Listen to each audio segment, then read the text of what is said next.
औरतों में जो मेंसेस के तकलीफ़ों का मैंने जिक्र किया था, उसमें ब्रायोनिया का और नक्सवामी का फ़र्क बताया था कि नहीं बताया था? फर्क नहीं, लेकिन इसमें बताया था नहीं आपने। बताया था, अब वो भूल गया। किसी को याद है? आप बताएं, पीर साहब को याददाश्त कहते हैं बड़ी तेज़ है क्या? देर से शुरू होते हैं, अगर देर से शुरू हो तो देर तक रहते हैं, जल्दी शुरू हो तो फिर नक्स में भी और ब्रायोनिया में भी जी। दोनों में जल्दी आने के रुझानात हैं।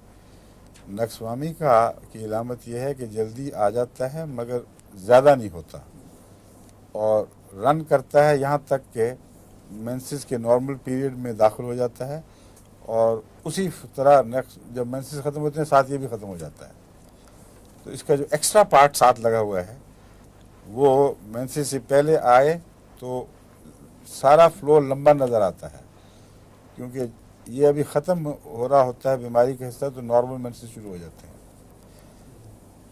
और अगर ये बाद में आए नक्सवामी का, तो बाद का मना मेंसेस रुक ही जाएं, ना आए, तो फिर ये पहले आने की बजाय बाद में आता है और मेंसेस की बजाय थोड़े से मेंसेस उसके वक्त गुजरने के बाद दिखाई देते हैं, लेकिन ज़्यादा लंबा नहीं चलता। तो इसलिए डॉक्टर लिखते हैं पहले आए तो लंबा, बाद में आए तो मुख्तसर,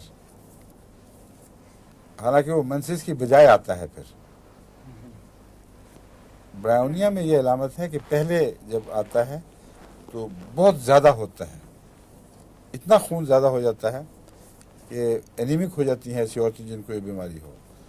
और खुसूसी अलामत यह है कि बिस्तर से कदम नीचे रखा और शराटे शुरू हो जाते हैं खून के, इसलिए सख्त नकाहत, कमज़ोरी, हर वक्त लेटे रहने की मजबूरी, ये इसकी ख़ास अलामतें, इसलिए फ़ौरन पहचानी जाती हैं।